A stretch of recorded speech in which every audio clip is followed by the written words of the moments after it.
Yang saya informasikan di awal tadi Sobat Mardika bahwasanya lepas dari jam 9 kita akan kedatangan tamu-tamu spesial nih Sobat Mardika. Saya sebut tamu-tamu karena yang hadir nggak cuma satu orang. Saya digeruduk langsung 3 orang nih spesial Sobat Mardika hadir. Nanti kita akan berbagi informasi Sobat Mardika terkait dengan UPT Pusat Layanan Disabilitas Kota Blitar. Nah, barangkali ini untuk Anda yang masih asing, nah nanti supaya gamblang bakal kita bahas sampai di jam 10. Jadi monggo Sobat Mardika bersiap-siap nih ya yang pengen bergabung untuk bertanya-tanya, saya undang di 085719959959. 3 narasumber spesial. Yang pertama saya sapa terlebih dahulu, sudah rawuh di studio ada Ibu Rahmi Aida.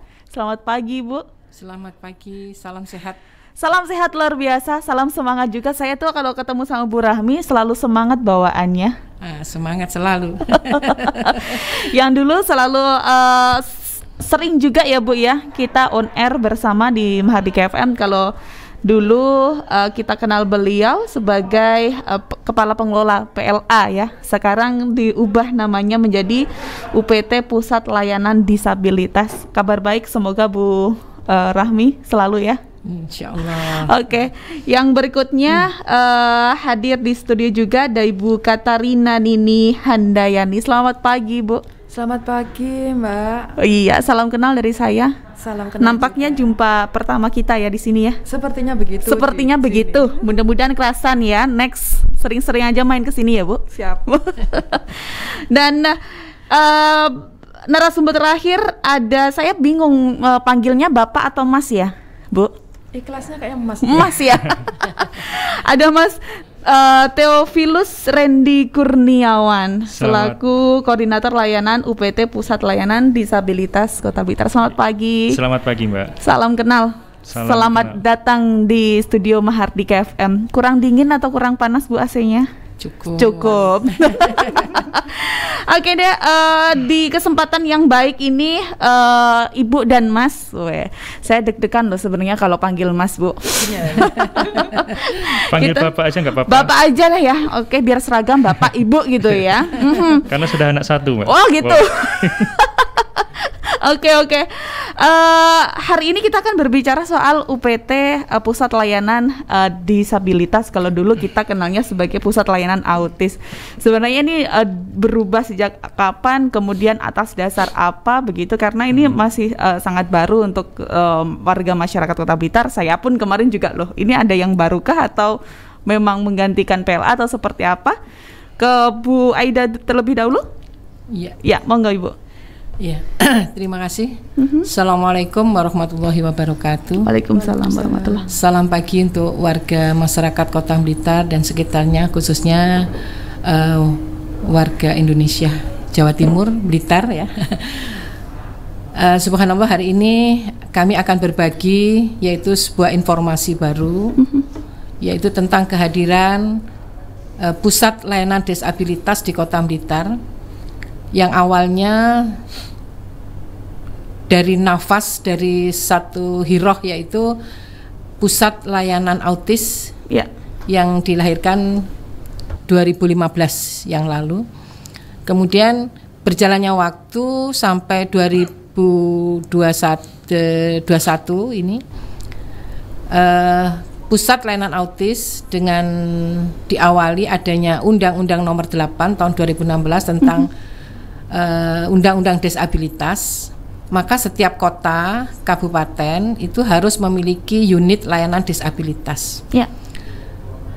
Alhamdulillah untuk Kota Blitar kita sudah punya Pusat Layanan Autis, sehingga semacam instruksi dari kementerian bahwa PLA yang sudah berada di Indonesia saat ini ada 26 lembaga yang sudah berlangsung jalan ya, artinya pelaksanaan operasional. Ini merubah bentuknya menjadi Pusat Layanan Disabilitas. Oke. Nah, kita mengacu ke Undang-Undang Nomor 8 tahun 2016 itulah PLA Kota Blitar yang tepatnya tanggal 2 Oktober ya Bu Nina, itu ada PLA menjadi UPT, Unit Pelaksana Teknis dari Dinas Pendidikan Kota Blitar yaitu menjadi PLD, Pusat Layanan Disabilitas. Sehingga tidak hanya menerima anak autis, tapi juga menerima anak-anak berbagai ketunaan. Itu alasannya. Tapi kita bukan sekolah, tapi adalah sebagai unit layanan yang ada di dalamnya itu tidak jauh berbeda dengan PLA, tapi kita sekarang lebih mengembang kepada berbagai ketunaan. Itu. Jadi kita punya fungsi-fungsi atau tupoksi ada. Bu Eda, selain dari namanya berubah menjadi baru ya PLD tadi ya, apa yang berubah kemudian di dalam isi layanan di PLD dari PLA menjadi PLD? Secara tupoksi memang pertama PLA ini sesuai dengan surat dari Dirjen di Dasmen waktu itu Bapak Hamid Muhammad, bahwa PLA ini adalah diserahkan sepenuhnya kepada pemerintah daerah kota, baik itu kabupaten, kota, dan provinsi. Sehingga PLA yang ada di kota Blitar ya diserahkan kepada pemerintah kota Blitar. Sehingga baik itu bangunan maupun secara teknis itu SDM-nya semua diserahkan kepada pemerintah daerah.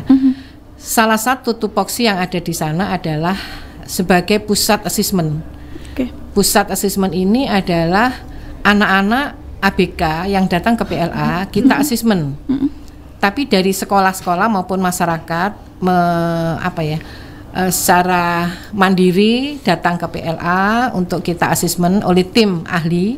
Jadi alhamdulillah di PLA Kota Blitar sejak berdiri sampai sekarang kita sudah lengkap tim ahlinya, baik itu dari psikolog klinis, perkembangan dari kesehatan tuh dari okupasi, fisio, bicara. Kemudian dari pendidikan itu dari SLB autis maupun sekarang sudah SLB umum sudah ada, maupun di pendidikan SD, PAUD ya itu. Jadi kita memberikan intervensi, layanan intervensi itu yang kedua. Jadi layanan intervensi ini adalah kelanjutan dari program asesmen. Jadi yang pertama asesmen, kemudian yang kedua layanan intervensi. Anak yang sudah di asesmen itu akan kita ketahui ada karakter anak, karakteristik anak, apakah itu autis, ataukah itu ADHD, ataukah itu GDD. Nah dari asesmen ini ada 3 kriteria, yaitu anak siap didik, maka dimasukkan ke pendidikan inklusi dengan ditambah ada tes IQ. Kemudian yang kedua anak siap latih. Apabila tes IQ-nya di bawah 70, kita salurkan ke SLB. Jadi kita tingkatkan optimalisasi keterampilan anak untuk bisa mandiri. Kemudian yang ketiga siap rawat. Kemudian yang ketiga adalah tupoksinya adalah di kelas transisi. Nah di kelas transisi ini anak-anak yang sudah diintervensi sudah bagus, masuk di dalam kelas transisi, diawali ada pre-grouping, setelah itu masuk kelas transisi.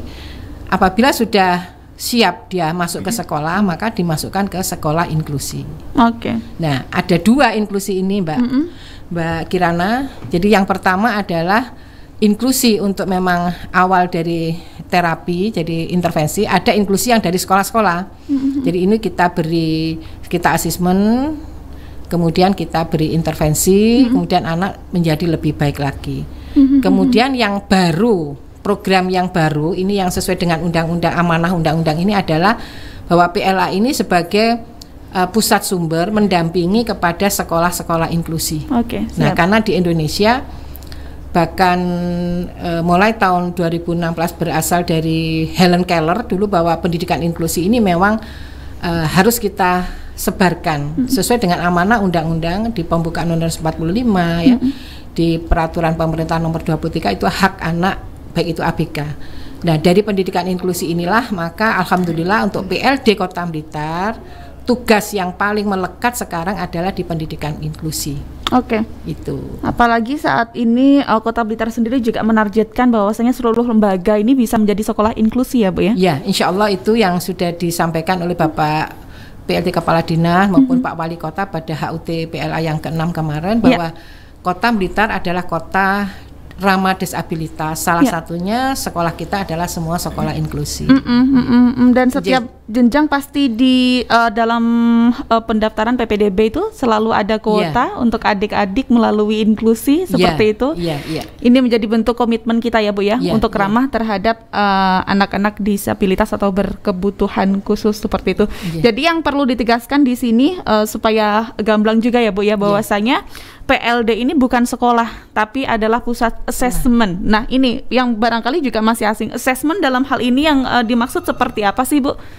Jadi assessment yang sudah kita lakukan selama 6 tahun ini, yaitu anak datang ke tempat kami, kemudian di assessment, baik itu dari aspek perilaku, dari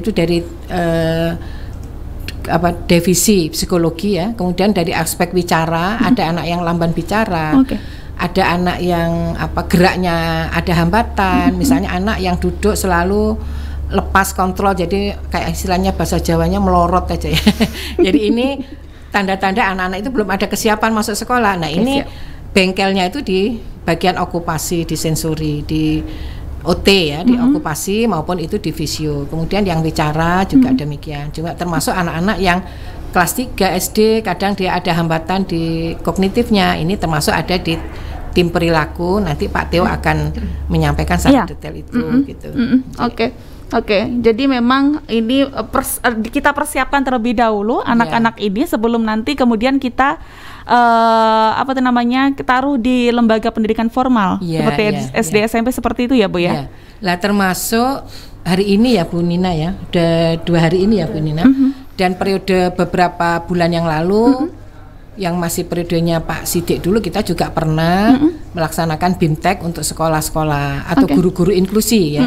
Nah, termasuk kita hari ini sudah 2 hari ini dari PLD, nanti Bu Nini akan cerita, kita sudah ada BIMTEK. Ini termasuk menyiapkan para guru-guru kita bagaimana menangani, karena guru-guru kita ke depan ini sebagai adanya Merdeka Belajar, itu berarti tidak hanya menyiapkan satu ilmu ke edukasi saja, tapi juga ada ilmu kesehatan. Secara konservatori dia harus lebih menyiapkan berbagai disiplin ilmu, masuk kesehatan, keterapian ya. Jadi plus untuk sekolah-sekolah inklusi ini karena yang ditangani cukup rumit juga gitu. Dan yang catatan Mbak ya, tambahan dari yang saya sampaikan yang awal sebagai sekolah inklusi, bahwa adanya sekolah inklusi ini sambung dengan sekolah ramah anak. Kemudian ramah pembelajaran dan ramah lingkungan. Nah, Kota Blitar ini sudah tepat, kita kemarin terima APE ya. Itu sehingga salah satu klaster itu sudah masuk di semua aspek, sehingga OPD yang terlibat ini tidak hanya pendidikan, jadi cukup banyak. Oke. Ya, luar biasa ini penjelasan dari Ibu Aida. Saya coba geser ke Ibu Katarina ya. Yang disebutkan tadi sudah ada banyak sekali persiapan pendekatan terhadap guru-guru dari PAUD sampai SMP kalau tidak salah. Boleh dijelaskan Bu, apa persiapan kita, karena tadi salah satu tugas yang melekat, fungsi yang melekat adalah pendidikan inklusi. Sejak kemudian sudah menjadi PLD ini apa saja yang sudah kita lakukan? Terima kasih Mbak Kirana. Assalamualaikum warahmatullahi wabarakatuh. Selamat pagi untuk semua pendengar.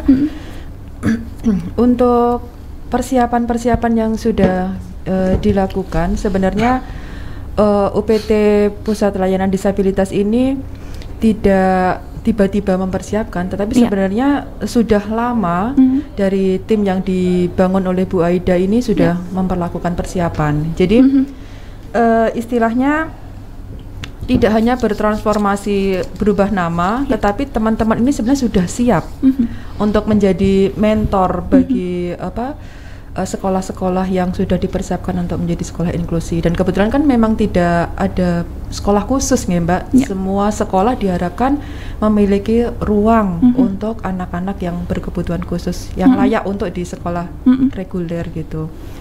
Nah, berdasarkan Perwali nomor 82 tahun 2020 ini sudah sah bahwa PLA ini menjadi UPT Pusat Layanan Disabilitas. Nah, hari ini mulai kemarin sebenarnya kami sudah melakukan bimbingan teknis bagi guru-guru dari level PAUD, TK, dan SD SMP. Untuk 3 hari pertama mulai tanggal 1 sampai tanggal 3 kita membimbingkan levelnya masih TK dan PAUD. Oke. Itu kelasnya sekitar 40 guru karena memang dari sekian banyak sekolah yang ada di Kota Blitar tidak bisa kami cakup semuanya gitu.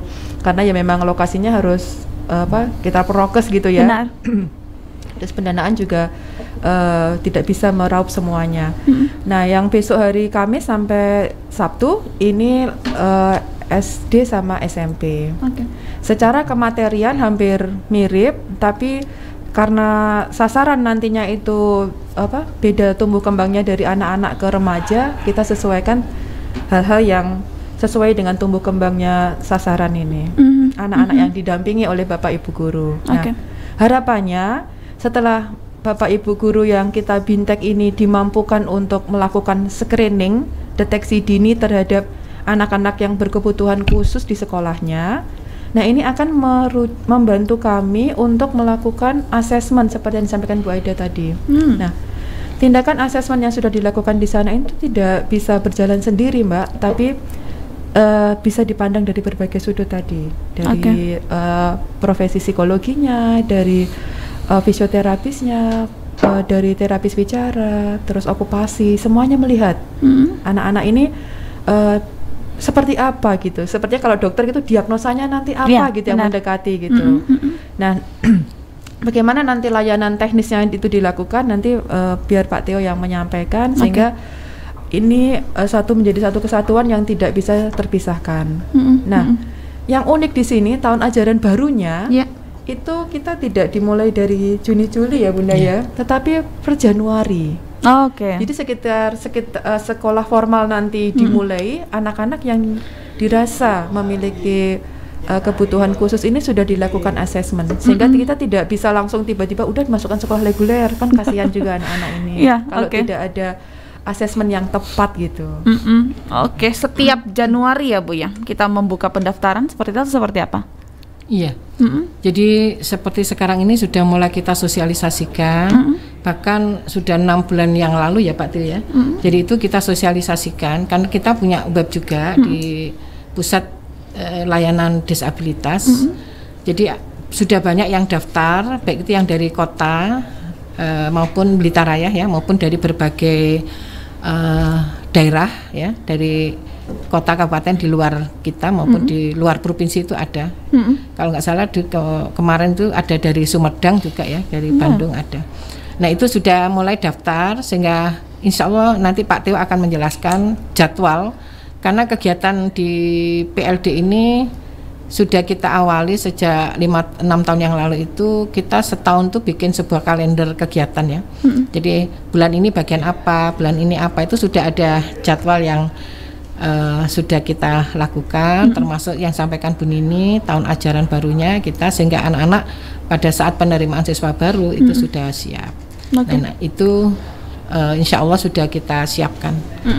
Mau itu yang lain nanti dari Pak Theo bisa. Sebelum nanti kita ke teknis ini Bu Katarina dan Bu Aida mungkin nanti bisa saling melengkapi ya, bahwasanya yang perlu kita pahami juga di sini, meskipun ganti nama, kalau dulu PLA bukan berarti hanya melayani untuk anak-anak autis saja ya, dan sekarang menjadi disabilitas bukan hanya untuk disabilitas saja, artinya begitu ya? Iya. Jadi yang sudah kita lakukan, jadi anak-anak kita asesmen, kemudian kita akan buatkan program yang ikut kegiatan di PLD ya, atau kita buatkan program sehingga kuota itu kan kita terbatas sekitar 74 sampai 76 anak. Karena kuota itu adalah untuk anak yang baru di kita asesmen, kemudian anak yang lanjutan, kemudian anak yang maintenance.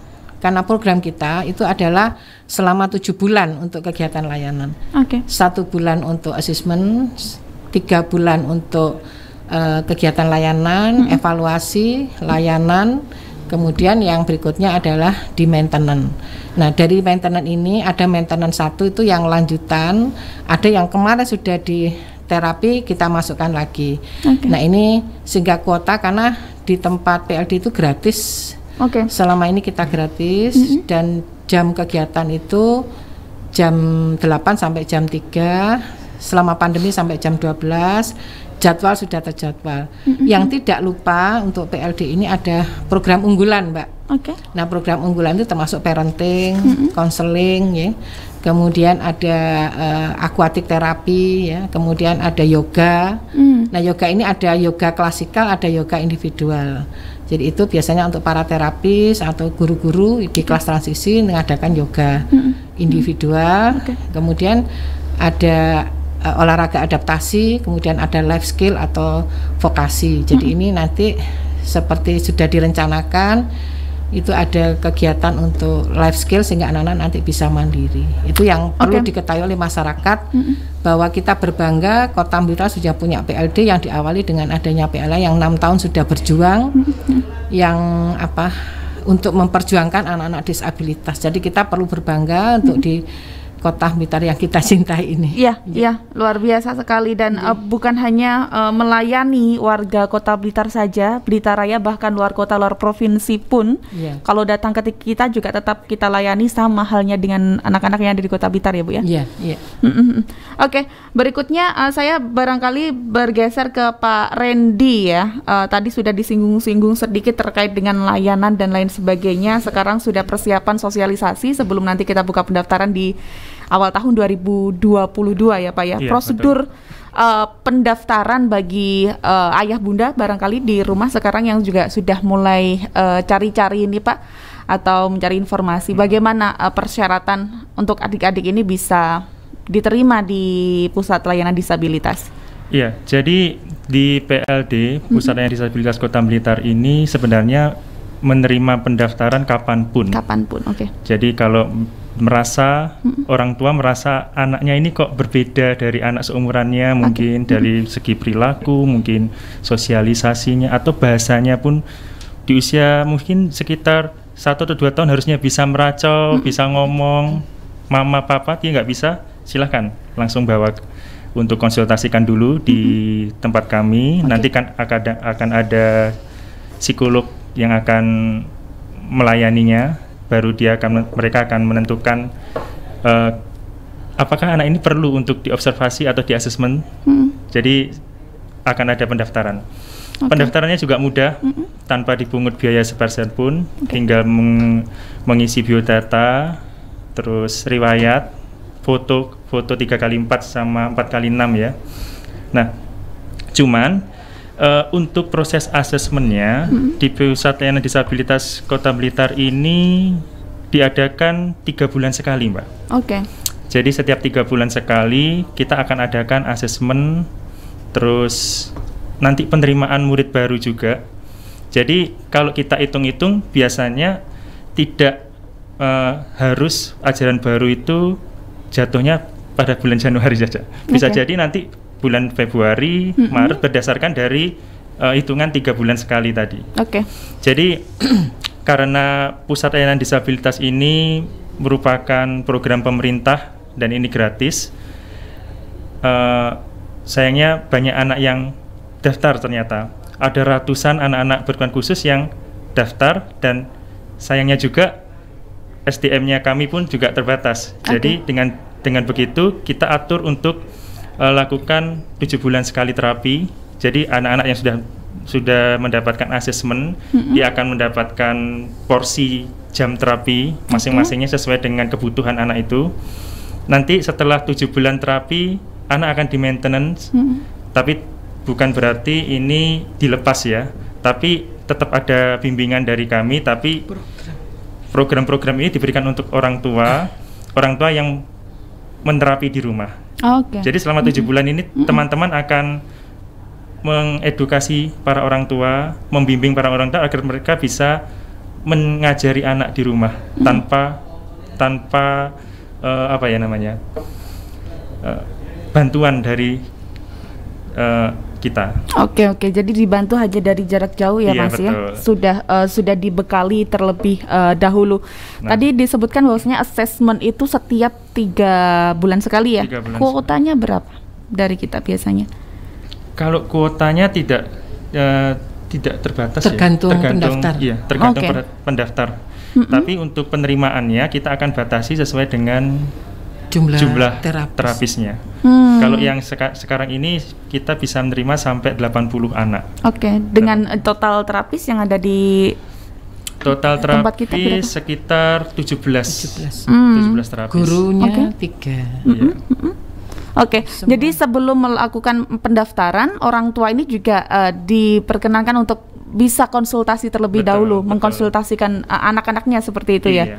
Karena Oke. begini Mbak, kalau kita tidak konsultasi, kadang banyak orang tua yang menganggap kalau anaknya di sekolah kok suka jahil, nakal, akhirnya dibawa.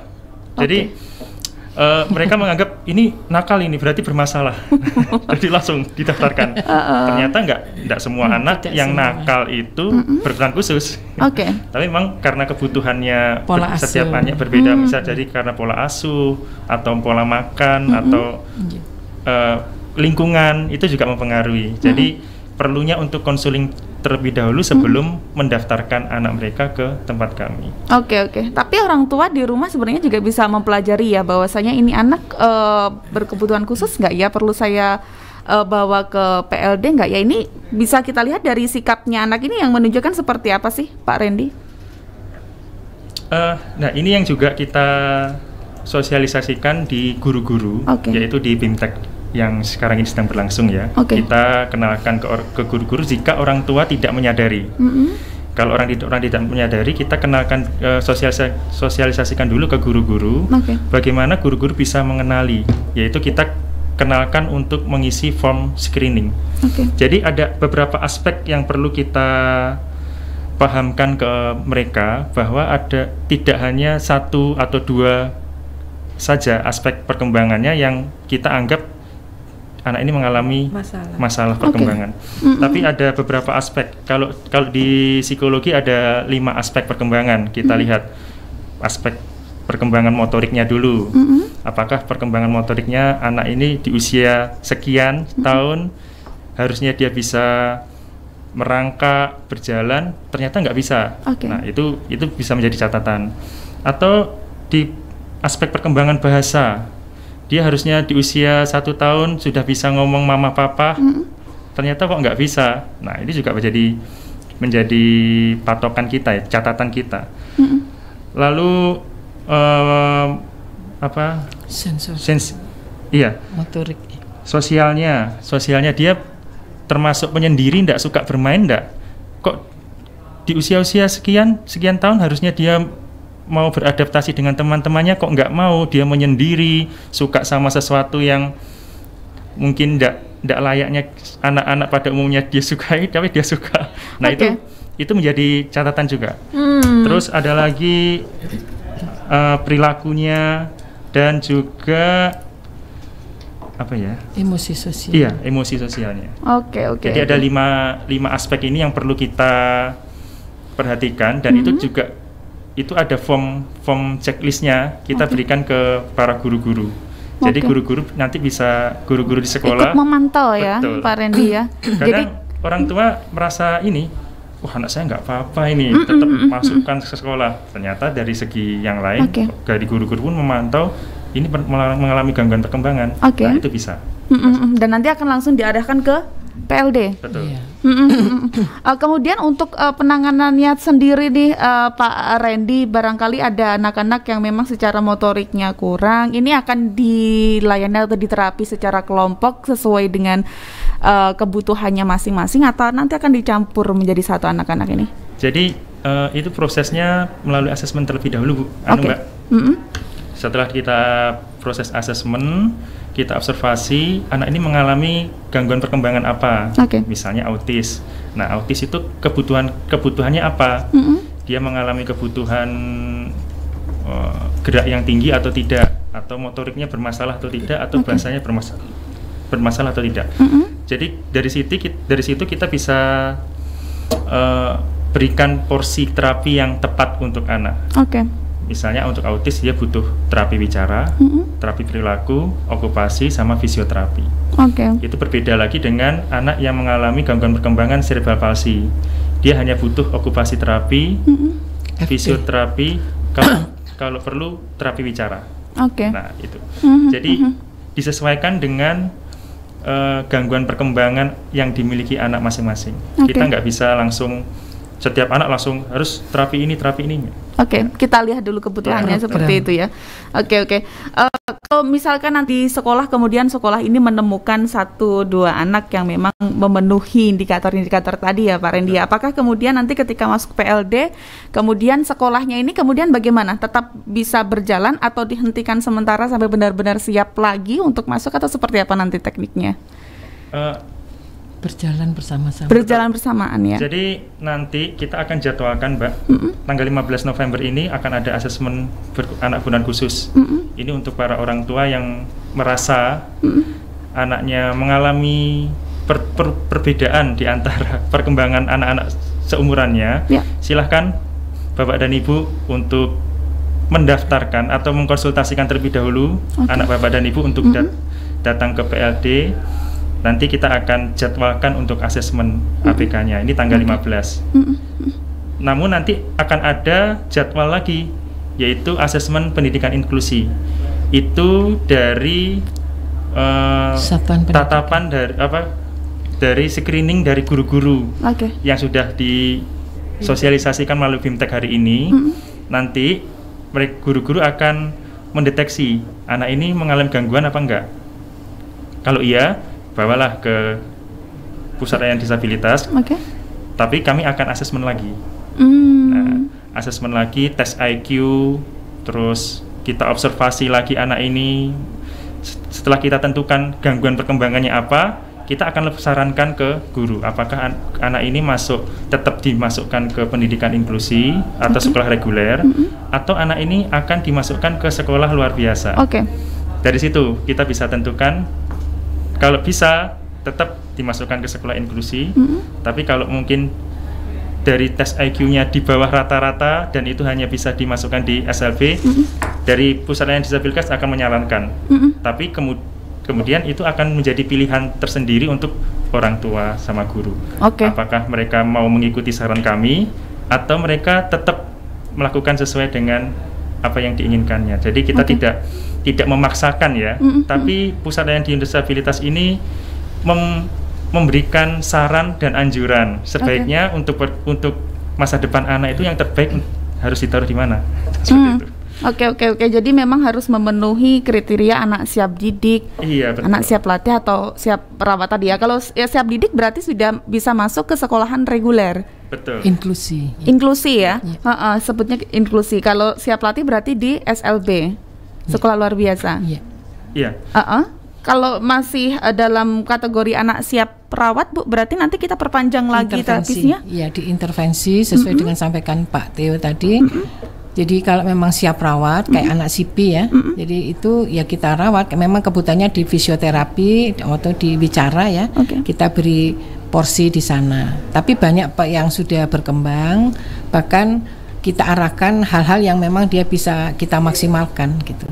Mungkin tambahan yang disampaikan Pak Theo tadi, setelah kita observasi, kita asesmen, itu ada namanya case conference ya. Jadi konferensi itu ada 2 tahapan, satu di lingkungan intern PLD sendiri dari tim ahli, kemudian yang kedua hasilnya akan dilaporkan, orang tua kita undang ataupun guru kita undang. Kalau memang di asesmen PI gurunya kita undang, kalau di ABK maka orang tuanya kita undang, sehingga orang tua itu tahu secara detail potret daripada perkembangan anak itu. Jadi anak itu ada gangguan perkembangan apa, sejauh mana, terus intervensinya harus apa yang dimaksimalkan.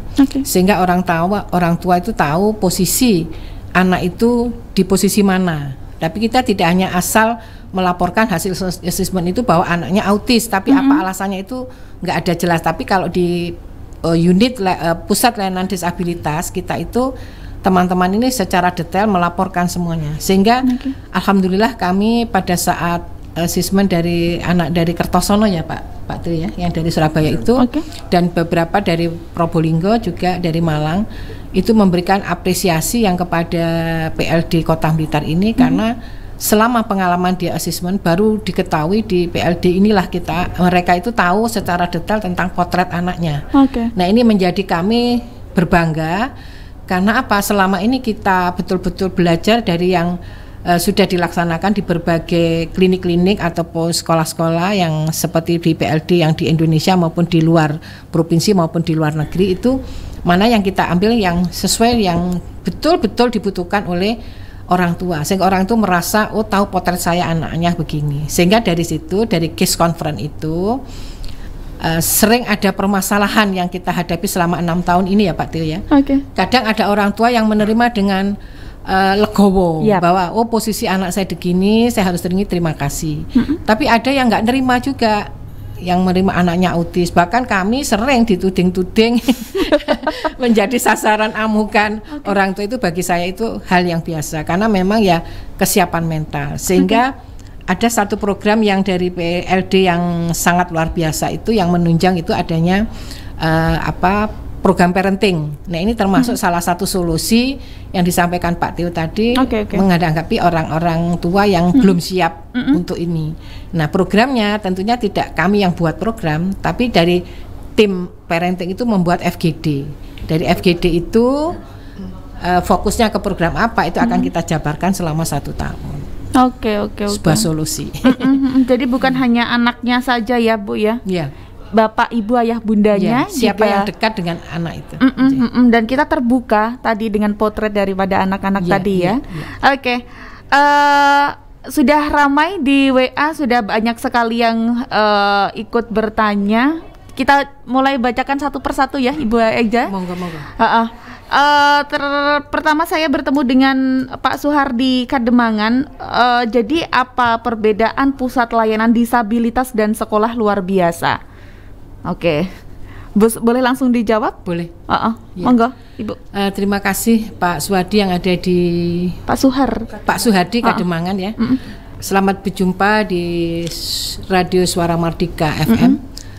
Jadi untuk pusat layanan disabilitas atau yang berupa sebuah ULD, jadi bukan sebuah satuan pendidikan.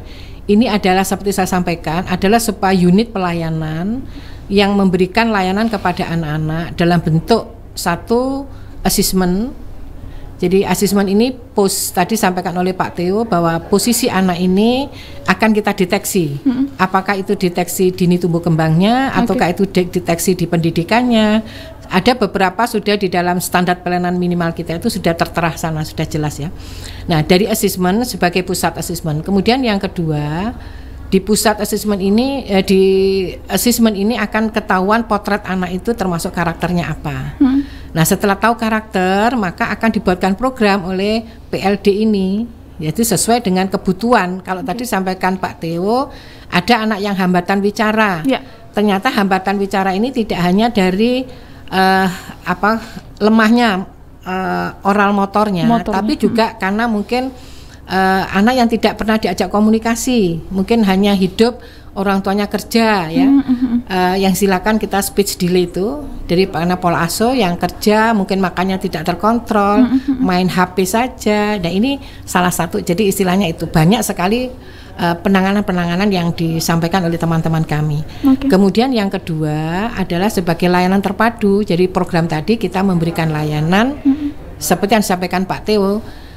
Sesuai dengan kita maksimalkan apa. Goalnya adalah anak-anak bisa memenuhi di tahapan perkembangan yang diinginkan di dalam deteksi tumbuh kembangnya tadi, tahapan-tahapan perkembangan. Kemudian yang tiga sebagai school transition, jadi sebagai transisi anak untuk menuju ke sekolah inklusi. Dan yang keempat bahwa PLD ini adalah pendampingan untuk sekolah-sekolah inklusi. Nah ini merupakan hal yang baru yang sudah disampaikan oleh Pak Menteri, adanya Merdeka Belajar. Apalagi Pak Menteri ini sangat apresiatif terhadap anak-anak berkebutuhan khusus ya. Jadi ini jadi memandirikan anak, goalnya adalah ke sana. Jadi kalau di SLB itu adalah seperti saya sampaikan tadi, adalah sekolah memang untuk anak-anak yang luar biasa disabilitas berbagai ketuaan, tetapi di sana anak-anak punya sebuah kurikulum sendiri. Di sana kita maksimalkan anak-anak dengan keterampilan yang dia miliki sehingga ke depan dia punya bekal untuk bisa mandiri terhadap apa yang dilakukan itu. Dan masing-masing punya konsen kepada kurikulumnya yang sudah sesuai ini. Tapi untuk SLB kita yang ada di Kota Blitar ini juga sering kerjasama dengan PLD. Jadi anak-anak yang di SLB diterapi di tempat kami. Jadi kita kolaborasi. Jadi itu bedanya. Siap, mudah-mudahan menjawab ya Pak Suhar di Kademangan. Berikutnya saya bergeser, ada Ibu Tanti di Ploso Arang. Keuntungan yang diperoleh kalau anak-anak kita disekolahkan ke pusat layanan disabilitas apa ya? Ini Bu Aida, Bu Katarina atau Pak Randi? Monggo, silakan Pak Tio. Iya, ketika anak kita mengalami gangguan perkembangan, sebaiknya seusia dini harus diterapi terlebih dahulu. Jadi ini akan lebih mudah kita mendidik anak di usia yang paling kecil, misalnya di bawah usia 5 tahun. 2 tahun. Iya, sekitar 2 tahun sebenarnya anak sudah terdeteksi anak ini mengalami gangguan perkembangan atau tidak. Bagaimana kalau orang tua ogah-ogahan atau mungkin biasanya kalau di Kota Blitar ini banyak orang tua yang merasa malu anaknya berbeda. Akhirnya nggak mau ditunjukkan ke masyarakat umum, dimasukkan di rumah saja. Seraya waktu berlalu, anak akan usia anak akan terus bertambah, kemampuan anak juga akan bertambah, sosialisasinya juga semakin bertambah, kebutuhannya juga bertambah, semakin remaja. Nah itu kita akan lebih sulit untuk mendidik anak. Maka dari itu alangkah baiknya ketika bapak dan ibu merasa anak bapak dan ibu anak ini mengalami perbedaan dalam hal perkembangan, silahkan langsung. Karena di usia dini akan lebih mudah kita untuk menerapi, mengintervensi anak. Stimulasi. Ya, setidaknya mereka bisa mandiri tanpa ketergantungan orang tua, bisa makan sendiri, mandi sendiri, makan pokoknya bisa melakukan aktivitas normal sehari-hari. Dan ini akan memudahkan orang tua juga ya dalam mengasuh. Karena kembali lagi anak tidak bisa tergantung sepenuhnya terhadap orang tua. Orang tua seraya waktu berlalu, usia mereka akan bertambah tua dan mungkin bisa jadi pada waktu mungkin kalau mereka meninggal, siapa yang mengajarkan anak mereka? Bu Katarina, barangkali ada yang ingin ditambahkan, Bu? Yang perlu saya garis bawahi di sini bahwa OPT Pusat Layanan Disabilitas ini bukan sekolah, yaitu. Jadi monggo Bapak Ibu yang merasa mencurigai ketika tumbuh kembang anak yang didampingi ini tidak sesuai dengan tahapannya, bisa berkonsultasi ke kami gitu. Jadi hasil asesmen yang kami berikan ini sifatnya terbuka, Mbak. Jadi kesulitan apa atau hambatan-hambatan apa dari tumbuh kembangnya ini yang terjadi, ada permasalahan, itu kita gali mulai dari anak dalam kandungan.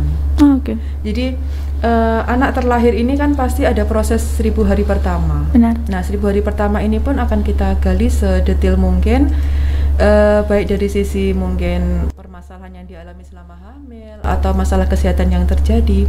Dan UPT Pusat Layanan Disabilitas ini dari awal memang tidak berdiri sendiri, kita bekerja sama dengan rumah sakit, dengan dokter anak, dengan instalasi gizi, dan kami juga ingin membangun dengan lembaga-lembaga yang lainnya. Karena setelah anak-anak ini mungkin mampu latih, kami punya program unggulan vokasi, gitu ya. Vokasi. Ini anak-anak akan kita latih bagaimana mereka sesuai dengan minatnya. Jadi nanti di tes psikologis itu akan muncul, oh anak ini minat di keterampilan yang seperti apa. Nah, nanti kita latihkan di sana sehingga hasil keterampilannya ini harapannya bisa menjadi modal bagi anak-anak ini untuk mandiri secara ekonomi. Nah, yang disampaikan Pak Tio tadi, kalau kita mengetahui perkembangan anak-anak ini dari sejak dini, maka kita mampu mendampingi anak-anak ini dan bapak ibunya untuk anak-anak mampu mandiri. Karena memang umur kita akan terbatas dan tidak selamanya kita akan dibantu oleh orang tua. Nah, itu kalau anak-anak masih bisa dimampukan gitu. Oke. Ya, terima kasih ini tadi untuk Ibu Tanti ya di Ploso Arang. Berikutnya ada lagi nih sobat. Mungkin nambah sedikit tadi. Monggo, Ibu. Jadi dimampukan tadi itu di UPT Pusat Layanan Disabilitas itu ada terapi art ya. Terapi art itu salah satunya dengan ada tes bakat, minat dan bakat. Misalnya anak yang banyak geraknya tinggi, maka ada terapi musik. Nah itu kita punya kendang, jadi diarahkan ke sana. Kemudian ada terapi di seni juga, di art itu desain grafis ya. Ini sudah kita rintis nanti menjadi apa yang disampaikan Bu Nini tadi. Jadi insya Allah apa yang ada di kondisi anak itu sesuai dengan amanah undang-undang itu kita maksimalkan. Nah insya Allah di Kota Blitar, di UPT Pusat Layanan Disabilitas ini kita semakin ke sini, ini apa yang dibutuhkan anak-anak ini pemerintah daerah sudah mulai menyiapkan. Oke, potensi dan skill yang sudah terlihat itu juga kita bantu untuk maksimalkan ya. Oke, berikutnya ada biaya sekolahnya nggak Pak Bu? Setahu saya lembaga di bawah naungan Dinas Pendidikan itu gratis. Ada Ibu Anis di Jatimalang, Bu Katarina. Terima kasih pertanyaannya Bu Anis. Untuk sementara kita gratis, semuanya gratis. Jadi layanan yang kami berikan itu betul-betul tanpa dipungut biaya seperti yang disampaikan oleh Pak Theo tadi. Ya, dengan begini harapannya bukan anak-anak ini didampingi hanya waktu kita melakukan keterapian di pusat layanan disabilitas, tetapi harapannya orang tua melanjutkan keterapian selama anak-anak ini kan tidak masuk setiap hari, Mbak. Iya. Jadi mereka masuk sesuai dengan jadwal keterapiannya. Nah, di sela-sela di rumah itu harapan kami anak-anak ini juga bisa dilatihkan oleh orang tuanya, didampingi oleh orang tuanya. Jadi kesuksesan anak-anak ini ada perubahan dari layanan keterapian itu juga kerjasama oleh orang tua. Gitu. Berikutnya ada pertanyaan cukup menarik ini, ada Ibu Triana di Pakunden. Bapak Ibu ada jaminan nggak setelah dari pusat layanan disabilitas anak-anak kita bisa diterima di sekolah umum? Terima kasih. Ya, bisa kami bantu ya nanti mungkin ditambah sama ibu-ibu. Jadi alhamdulillah selama kami berjuang bersama-sama tim UPT Pusat Layanan Disabilitas ini, jadi ada beberapa anak yang sudah berhasil ketuntasan di dalam program, karena setiap ketuntasan program itu tidak sama antara anak satu dengan yang lain, tergantung dari apa programnya. Yang kedua kerjasama orang tua dan lingkungan. Ada beberapa anak yang sudah masuk di salah satu sekolah inklusi ya, itu bahkan sekarang Sabila kelas berapa Pak? Kelas 4 ya? Kelas 4 SD, bahkan ini luar biasa prestasinya dan sudah bisa bahasa Inggris cas-cis-cus ya. Kemudian tapi memang sisi keautisannya itu memang suatu saat akan nampak. Tapi pun tidak kentara karena sudah dibarengi dengan beberapa perkembangan. Kemudian yang laki-laki juga demikian, ada beberapa anak yang sudah bagus, misalnya Farel itu justru dari anak Jakarta ya. Kemudian kebetulan neneknya ada di daerah dekat Candi Penataran sana. Jadi itu sudah bagus dan kemarin kami di WA juga punya prestasi. Jadi memang ketuntasan sebuah program yang ditawarkan oleh PLA, sebagus apapun program, selama tidak ada kerjasama antara orang tua, itu tidak akan terjadi. Jadi termasuk tadi sampaikan Bu Nini, kita kerjasama dengan RSUD, dengan lab gizi ya. Jadi dengan Ibu salah satu ahli dari ahli gizi di sana itu memberikan materi di tempat kami di PLD itu. Nah itu termasuk cara masak bagaimana untuk anak-anak berkebutuhan khusus sedetail. Kemudian di lingkungan juga tidak boleh distraksi ya. Jadi cara mengatur ruang tamu kalau punya anak ABK berbeda dengan yang tidak, artinya distraksi ini sangat berperanan. Termasuk tadi disampaikan Bu Nini, anak yang datang setiap pagi kita lihat, kalau dia masih, pengalaman kemarin kami lihat salah satu anak datang tapi masih meracau, padahal kemarinnya tidak. Ternyata malamnya dia makan sesuatu makanan yang bagi tubuhnya itu tidak bisa menerima. Apalagi anak-anak autis karena memang ada gangguan di bagian pencernakannya. Jadi itu ibu yang dari Pakunden ya. Jadi itu yang perlu ketuntasan dan kerjasama yang luar biasa. Kami menjamin selama itu dipatuhi program kita, insya Allah terjadi. Dan perlu diingat Bu, kita ada perjanjian secara tertulis bermeterai. Selama ikut di program PLD itu ada surat perjanjian yang harus ditandatangani orang tua. Harus patuh, disiplin, beberapa kriteria ada di sana. Nah nanti di parenting itu ada memang konsep diri bagi orang tua yang ABK itu harus kita training dulu di sana. Jadi memang harus ada barengan program. Oke. Artinya memang harus ada kerjasama dari orang tua, tidak serta merta hanya tanggung jawab dari pusat layanan disabilitas sendiri ya. Jadi diibaratkan kalau kita sakit ke rumah sakit, apakah rumah sakit bisa menjamin kita sakit bisa sembuh total? Tidak bisa. PLD juga begitu. Itu bergantung dari keaktifan orang tua, dari tanggapnya orang tua, mau nggak orang tua mengerjakan home program yang sudah diberikan oleh kami. Karena kembali lagi kami hanya 1 jam 2 jam memberikan intervensi ke anak-anak, tapi yang sisanya 24 jam sisanya orang tua. Jadi kembali lagi kalau orang tua mau anak mereka bisa mengalami perkembangan yang pesat, ya kita perlu kerjasama dari tim terapis dengan para orang tua. Oke, Bu Katarina. Untuk sekolah-sekolah yang formal, sekolah yang umum itu kan ada salah satu standarnya tes IQ, Mbak. Jadi ketika kita memaksakan anak-anak ini seperti yang sudah disampaikan Bu Aida, ketika anak-anak ini memang tes IQ-nya tidak mampu untuk mereka sekolah bersama anak-anak reguler ini, ya kita tidak boleh paksakan si anak ini. Karena apa? Ketika kita memaksakan anak untuk mengikuti nyun sewu, mungkin kan orang tua belum siap ya untuk menerima itu. Lalu anak-anak itu akan dibully, lalu akan oleh mungkin bu guru sudah, kan programnya sendiri Mbak. Ketika anak ini mampu kita masukkan ke inklusi, ya benar ya? Yeah.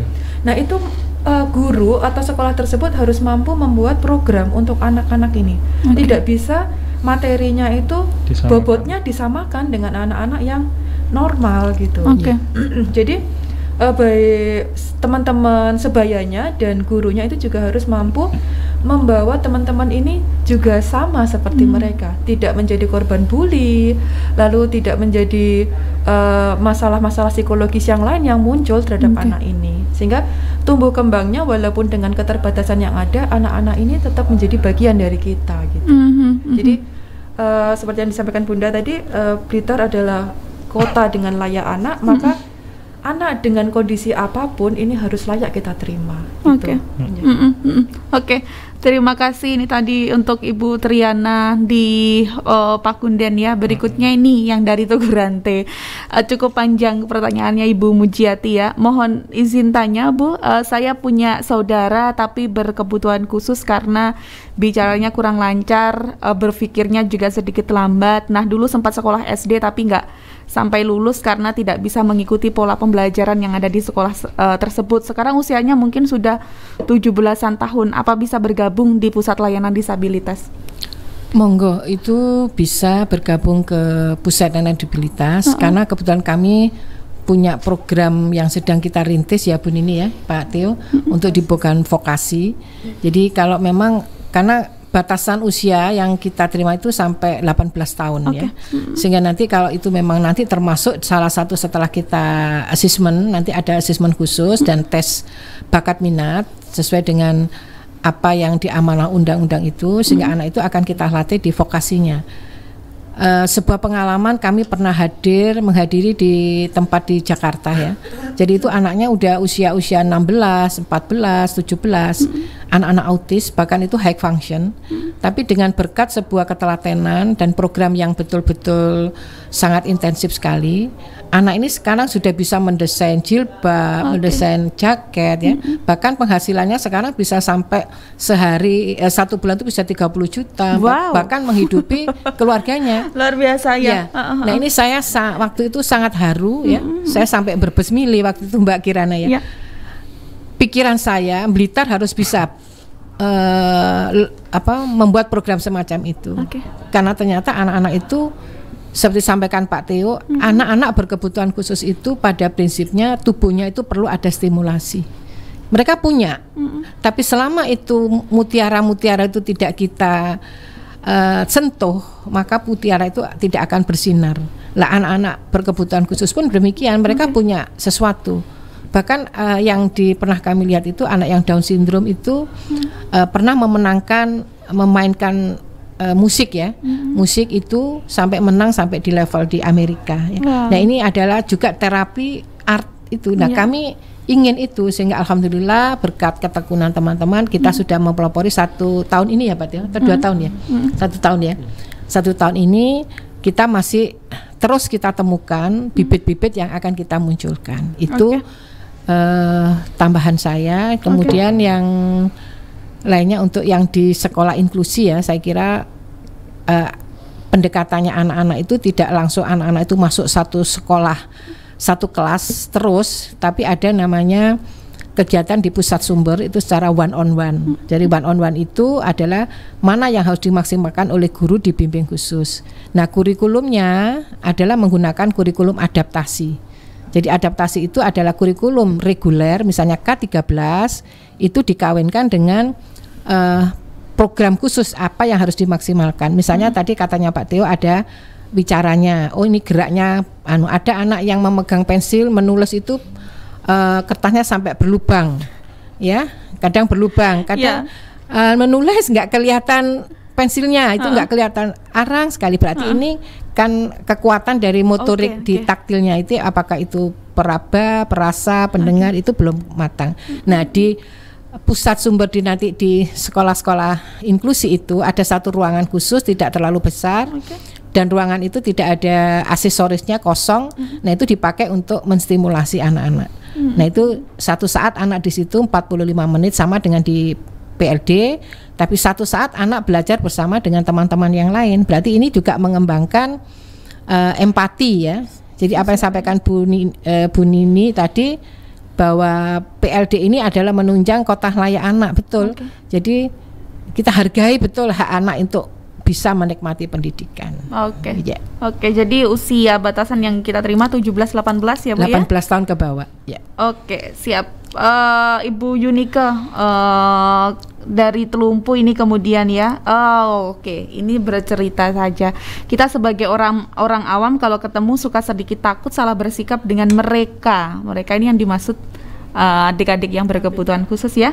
Bagaimana kita bersikap dengan teman-teman disabilitas tanpa menyinggung ataupun merendahkan. Oke, pertanyaan sebagai masyarakat nih ya yang kita ini juga gitu Bu. Kalau misalkan melihat gitu, gimana ya saya harus bersikap supaya tetap santun dan juga tidak menyinggung seperti itu. Iya, mungkin saya izin menjawab dulu ya, mungkin nanti Pak Theo maupun Bu Nini jawab. Kalau saya sudah bergaul itu dengan anak-anak yang memiliki perilaku yang berbeda dari temannya ya. Kami suka menyebutkan bukan anak nggak normal, sangat menyakitkan ya. Jadi anak-anak yang berbeda perilakunya dari yang lain gitu aja ya. Itu kami akan tetap bersikap apresiatif. Jadi apresiatif itu artinya kita menerima apa adanya, yang tentunya itu ada kontak batin dengan hati ya. Selama kita menerima tulus, ikatan tarikan hati kita kepada yang bersangkutan itu akan tembus.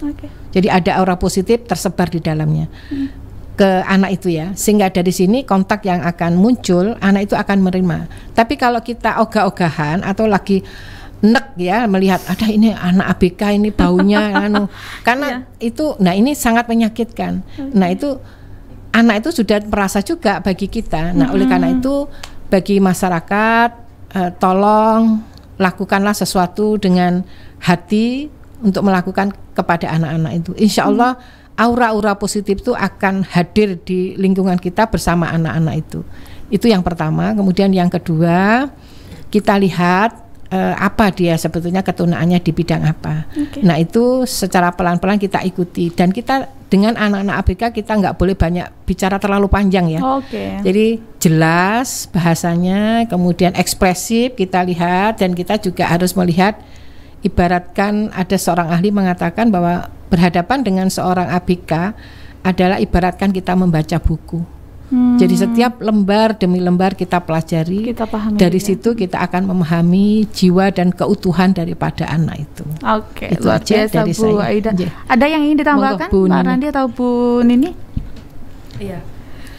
Kalau saya Mbak ya secara pribadi melihat istilahnya seseorang yang berbeda pada umumnya itu ya, itu sesuatu yang betul kan Bu Aida, hal yang perlu kita pelajari.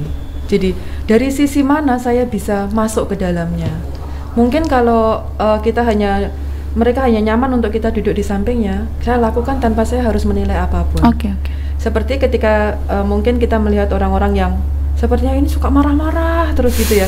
Mereka mungkin nggak butuh kita omeli, tapi sepertinya dia butuh untuk didengarkan, dengerin aja apa yang mereka sampaikan. Nah, kalau terkait dengan disabilitas ini ada satu ketunaan yang dia alami, saya tetap memandangnya sesuatu hal yang ya Tuhan kasih seperti itu. Pasti ada sesuatu yang Tuhan kasih pesan gitu.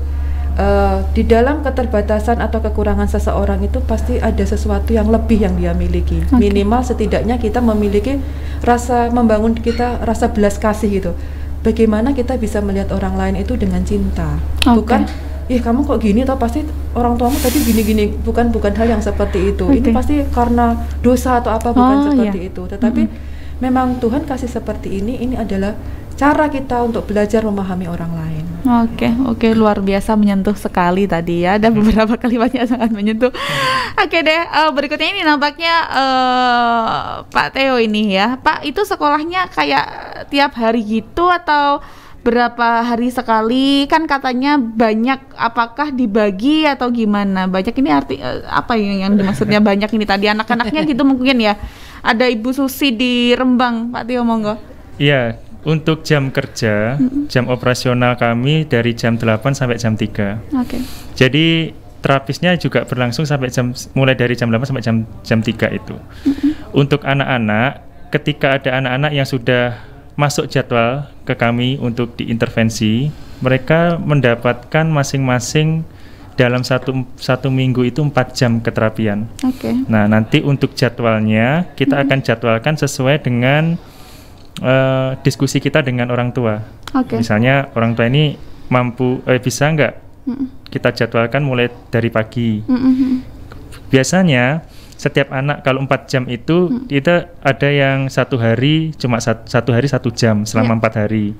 Tapi kita lihat lokasinya dulu, orang tua anak ini lokasinya di mana, jauh apa enggak dari tempat kami, dari pusat layanan disabilitas. Jika jauh, kami akan atur dalam 1 minggu hanya bertemu 2 kali, tapi 1 kali pertemuan langsung 2 jam. Ya, jadi seperti itu proses keterapiannya. Oke, polanya jadi yang rumahnya di lingkup kota saja dan barangkali ada yang dari luar kota, itu tadi perbedaannya ya. Iya. Terus untuk keterapian ini tidak bisa dilakukan klasikal, Mbak. Beda dengan yang anak-anak di kelas transisi. Ya Bunda. Kalau di kelas transisi itu bisa 3 sampai 5 anak. Tetapi kalau di dalam keterapian ini 1 terapis 1 anak. Nggak bisa dicampurkan. Nggak campur ya. Walaupun mungkin ini anak autis, tapi autis yang seperti apa tingkat keparahannya itu beda-beda nanti. Jadi di dalam melakukan balik lagi ke asesmen tadi, itu tidak bisa sama, dari satu kasus itu tidak bisa sama. Diagnosanya pasti ini gitu nanti. Dengan gejala yang sama pasti nanti diagnosanya ini tidak bisa, Mbak. Jadi Pak Theo ini nanti akan memilah-milah bersama timnya apa yang harus dilakukan untuk anak-anak ini. Untuk asesmen nanti mereka mendapatkan tes atau praktik yang kita nilai seperti itu, Bu? Sama kalau asesmennya, tapi hasilnya ini akan yang beda dari masing-masing anak. Terakhir nih ya, tidak disebutkan nama, terima kasih sudah ikut bergabung. Berarti berapa lama anak-anak berkebutuhan khusus ini menerima pendidikan atau terapi di pusat layanan disabilitas? Pak Theo lagi. Ya, maksimal kita berikan 7 bulan. Nanti setelah 7 bulan anak di maintenance dengan bimbingan dari kami, tapi tidak sepenuhnya kami tinggal. Ini harapan orang tua agar tidak tergantung dengan kita. Kita sudah ajarkan mereka, sudah sosialisasikan mereka bagaimana cara mereka menangani.